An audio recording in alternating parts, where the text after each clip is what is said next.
Ladies and gentlemen, boys and girls, butchers, bakers and scandal-sick fakers, welcome along to the Joe Spivey YouTube channel where we discuss books and little else. And unfortunately, folks, as per usual, the dreaded seasonal lurgy has come to bring its burdens upon me. I am now getting all of those kind of that I've got that fizzy nose, I've got that sort of that white noise at the back of one's throat where you can taste nothing but the spiciest of chilies. And also, as per usual, whenever I tend to visit Grand Viceroy Spivey over here in the lumpy undulations of Derbyshire, a torpor has come upon me, an apathy, a great sort of mini Slothic depression, where suddenly I derive absolutely no pleasure from reading, from writing, or from being spontaneously eloquent in front of a camera. I am suddenly able to do very little of that, and I don't know why that is. It's as if maybe when I cross the Pennines, all of a sudden I'm unable to be my usual diligent self. Maybe, I don't know, maybe something is being, what should we say, pushed through the pipes or the ventilation systems. I don't know, but I'm here, I'm wrapped up to high heaven, and I am piling on the paracetamols and all, any other medicinal that might be able to aid me. But you do not need to hear these complaints, you just need me to get on with the show, as it were. So, yeah, sorry that there has been perhaps like a 4 or 5 day break between my last videos, or I uploaded on Friday, recorded on Friday and uploaded on Sunday, so that mitigated the gap. We're now Wednesday as we speak, and I should be doing near daily videos from now until the election in November, I do believe, because I want to do some more concerted coverage of the Harris-Trump duel. But anyway, let us get into today's video. As I'm sure the title denotes, we are doing something of a rambunctious book haul yet again. My wallet, and indeed that of my father's wallet, has gotten the better of me/us once more. I don't have much bookshelf room at home, nor do I in my sorry little quarters over here, do I have much room to stack them either, and yet I go out and purchase ISBN after ISBN. I cannot help myself. Barcode after barcode in the traditional second-hand stores that litter the streets of Lancashire and Derbyshire here in Hayfield. So, yeah, I've got many, many more books. We are, I believe, what are we on? Are we on the 29th now or the 30th? I don't know. I haven't consulted my Gregorian calendar in very many days, but it's time for the budget, folks, the autumn budget from the Chancellor of the Exchequer, Rachel Reeves. She's going to tell everybody that the economic situation is terrible. She's going to increase employer national insurance contributions. She's going to up the price of a single bus fare, which affects the Carlos Joseph, as I'm sure you'd imagine. She's going to tell us that taxes are going to be raised and levied and hiked, even though the Labour Party, in their infinite wisdom, promised the diametrical opposite in their campaigning during the elections of July. But there is a big budget today, and I've happened to possess myself, or at least bring 5, 6 or 7 papers into my possession. These are consecutive newspapers from the Daily Mail, I think running from October the 17th to the 24th, with a few days skipped. But you have evidence in these, an indication of the, perhaps not the bias, but the nature of the Daily Mail as a sort of rancid organ of dissent. And I am slightly ashamed that a few elder members of my family on both sides of the paternal and the maternal aisle sully their evening dockets with these with this dissent. But we have, from October the 17th, Labour's poll tax. Hiking national insurance will become Labour's poll tax. Rachel Reeves has warned yesterday. And then we've got October the 20th. Voters, we don't trust Labour with our money. Support for Labour's policies is in freefall as the scale of the Chancellor's budget tax grab becomes clear. Then, from October the 22nd, £5 billion cost of Labour's revolution for workers. Whatever else will they predict on the front cover? October the 24th, fury over Reeves' raid on private sector pensions. Dun, dun, dun. What else will they put on the front cover? Starmer convicted of participation in a paedophile ring. Rachel Reeves beheads squirrels in her spare time. Wears streeting, wears Hawaiian shorts in the street. Whatever else will they come up with? I just thought it was interesting that that for a week the editor of the Daily Mail, who I do not believe is Paul Dacre anymore, but maybe somebody else, has devoted front pages to the defenestration of the recently elected government. Anyway, or criticism, shall we say. But I do have some books to look at, so let us get on to it, Joe. As you can see, my scatty self is once more to the fore. But we have, first of all, we have All I Ever Wrote. These are the complete works of Ronnie Barker. There he is with a cigarette in hand, which is shortening his life by 10 minutes with every single suck. And Ronnie Barker was a comedian of a prominent comedian of the or sitcom comedian of the 70s and the 80s here in Britain.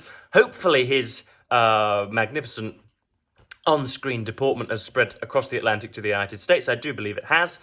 He was probably most prominent for his for comprising 50% of the Two Ronnies group, but I know him more as headlining Porridge and Open All Hours, the latter programme depicting sort of half a dozen prison inmates, and the latter of which looking at a traditional corner shop here in sort of rural, downbeaten, Thatcher-hating Yorkshire. So yeah, he's very, very funny indeed, and it seems wrote a great deal of what amount to jokes and sketches or tiny little situations there. You can see you've just got, a few lines from a few characters, but there is some longer prose as well. There he is befitted with a Casio watch. So that's Ronnie Barker, All I Ever Wrote. As to just how heavily I will be consulting this, I do not know, unfortunately. Next up we have, it's worth pointing out that these first three are in a separate bag because Grand Viceroy bought them for me without consulting me, very, very stupidly. So he just collected them and sent me pictures of them, and I have been united with them when I ventured over. So we have Hugh Walpole's Vanessa. Now, I haven't researched anything on Hugh Walpole whatsoever, but I'm sure that the opening pages will give me a very, very, very informative biographical introduction. Born 13th of March 1884, so he's if he wrote early, then he's an Edwardian writer. When was this originally published? This was originally published in 1933. What a year that was. I believe the year Hitler passed the Enabling Act, or right up there. So this is close to 100 years old. Vanessa had loved Benji from the moment she had first seen him. Everyone said that he was no good, but disreputable and wild. But Vanessa had Benji in her blood, and she vowed never to betray him. But then her father dies in tragic circumstances. A distance comes between them, and it seems that she and Benji will never be reunited. Benji, a very, very strange name for the early 20th century. I feel that is freakishly modish, I think. But anyway, somebody was called Benji back then. And then we've also got, what have we got? Judith Paris, which is, I think, a continuation. Oh, the Herries Chronicle is the rich and romantic history of an English Lake District family from 1730 to 1932. That's all-encompassing, is it not? The story of Judith Paris, which may be enjoyed without any knowledge of their forebears or their descendants, is both warm and tragic. And I've noticed that in some of the older series, most prominently perhaps in Trollope's Palliser novels, there is a willingness on the author's part, whenever they were writing series hundreds of years ago, to make each novel stand on its own 2 feet, discrete from its siblings, whereas nowadays you can't really read the Harry Potter and the Goblet of Fire without having read the first 3. You can't read Hunger Games Catching Fire without reading the Hunger Games. You can't read whatever the hell the third title in the Twilight series is without having read the prior 2. There is a discretion involved with older writers of series, which is very, very welcome because, of course, we can't arrange our reading schedules around 1 or 2 authors, and it's highly likely that we're going to happen upon a 4th or 5th instalment of a series. But anyway, this is a much more substantial bag that I'm going to be showing you, and this book is almost certainly going to go straight onto my TBR for Non-Fiction November. We have Roger Osborne, A New History of the Western World, Civilization, A New History of the Western World. Never more consequential than now, of course, because nearly every masculine podcast on the internet likes to evince the brilliance and the so-called sort of self-evident and idiosyncratic brilliance of the West. They like to adduce the Western values and say that everybody, or at least every immigrant, or every immigrant with slightly, with a little bit more melanoma in their skin than themselves, is coming to trample all over these Western values and is coming to sexually exploit lots of your sisters and your nieces and your aunties, and Western civilization stands alone as the best that has ever been, and anyone that comes here and tries to usurp that is, some sort of insurrectionist or whatever. That's the general content, and I should like to get into Western civilization and its formations and its modern implications, shall we say. So yeah, this looks pretty good. How long is this? Best part, 500 pages with 2 breaks for pictures in between. This originally retailed for £20 and was originally published, I should think, a long time ago. 10 years ago, is it? 2006, yes. So by Jonathan Cape, no less. So that should be jolly good. I've just read the introduction yesterday morning and quite liked it. Talking about the Greco-Roman civilization, or at least those guys as the first in recorded history to refer to themselves as such.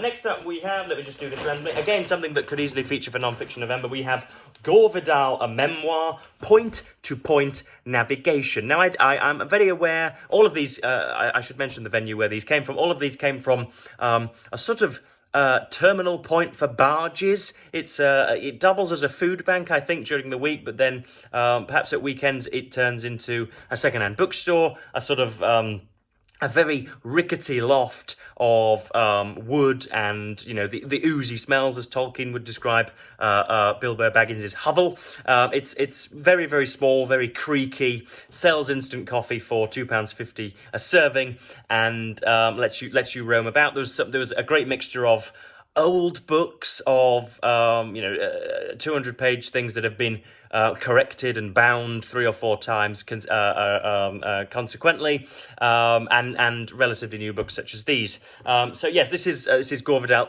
memoir, point-to-point navigation. I know that Gore went a little. I know that he was a sort of a rabble-rousing egomaniac for a great deal of his existence. I know that he was, for the first, 50 or 60 years of his life, regarded as something of a taking of a sort of a practitioner taking the American temperature, somebody heavily involved in domestic and foreign politics, and an acerbic, caustic writer. But I think he went a little bit mad later on. I believe he thought that George W. Bush himself orchestrated the September 11th attacks on the World Trade Center, and started criticizing corruption, in every single interview that he could possibly conduct, just went a little bit down a strange rabbit hole, and sort of defamed his former glory, I think it might be said, or derailed his former glory. Can glory be derailed? Is that a mixed metaphor? Who knows?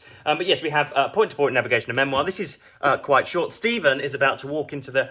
I am going to signal to him now that he needs to go around the other side. That is jolly good, and I'm going to have to hurry up with this TBR because we are about to be interrupted by Grand Viceroy. So next up we have John le Carré's Tinker Tailor Soldier Spy.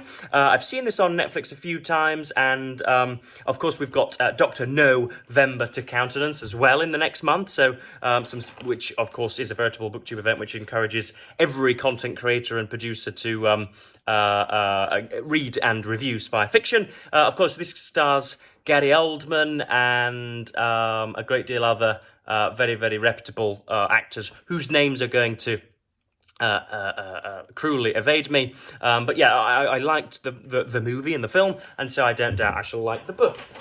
We have Mark Twain, Tom Sawyer and Huckleberry Finn, and I am particularly looking forward to this because the non-fiction book, The Innocents Abroad, which I read and reviewed only a month ago, was singularly extraordinary and introduced me to Mark Twain as a humorist, as a lyricist, as a polemical humorist whose work I absolutely loved. Next up, we have George Eliot's Felix Holt, which nowadays is subtitled Felix Holt the Radical. Quite why that's not there, I just don't know. We've got introduction and notes from Jenny Uglow. There is the politician, the named politician, and this is the only work of George Eliot that I haven't read yet. I think this is part of the early stuff, which was a little bit finicky, a little bit fusty, a little bit dark and difficult before she said goodbye to form and let the voice flow in Middlemarch. But as a sort of an Eliot acolyte, I am something also of a completist, so I certainly need to get to this at some point. What else have we got here? We've got Henry James's The Bostonians. To this point, I think I've only read Portrait of a Lady by Henry James, but again was extraordinarily enjoyable, and so I need to get onto a great deal more of his stuff. Let's have a look. Such was Henry James' theme, brilliantly realised in The Bostonians. The story of Basil Ransom, a Mississippi lawyer, Olive Chancellor, a radical feminist, goodness me, yet more, and their struggle for exclusive possession of the beautiful Verena Tarrant has attracted virtually as much controversy as it has readers. For some reason, I don't know much about that controversy, but a nice title and a cover showing what looks to be a demonically perturbed young lady scowling at the photographer or the painter, as I believe it was. And then, last but not least, I can't believe I've gotten through these this quickly. We have something of a collection from Franz Kafka, as well as his diaries. We've got, in a big toe-crushing form here, we've got The Trial, we've got In the Penal Settlement, Metamorphoses, The Castle, The Great Wall of China, Investigations of a Dog, Letter to His Father, and the diaries between 1910 and 23, complete and unabridged. So Lord knows how it is that I'm going to find space for this, because it's 7 inches wide, but I couldn't resist, and because everything that I looked upon this weekend or this week has been nothing above I think £2 or £3 in the decent charity shop. So yes, thus ends another book haul. As I say, I'm going to have to shoulder these back to the great lake town of Kingston upon Hull at some point, or the river town of Kingston upon Hull. Quite how that's going to happen without me tearing muscles in my upper body, I just don't know. But yeah, so I've given you a little bit of background on Rachel Reeves's budget. I've told you that I am riddled with lurgy, and she'll be popping pills into the future so as to try and assuage those demons, and promising you that there will be more videos to come in the future at a slightly more regular rate. So as ever, YouTube, I'm going to thank you ever so much for watching, and of course, say goodbye.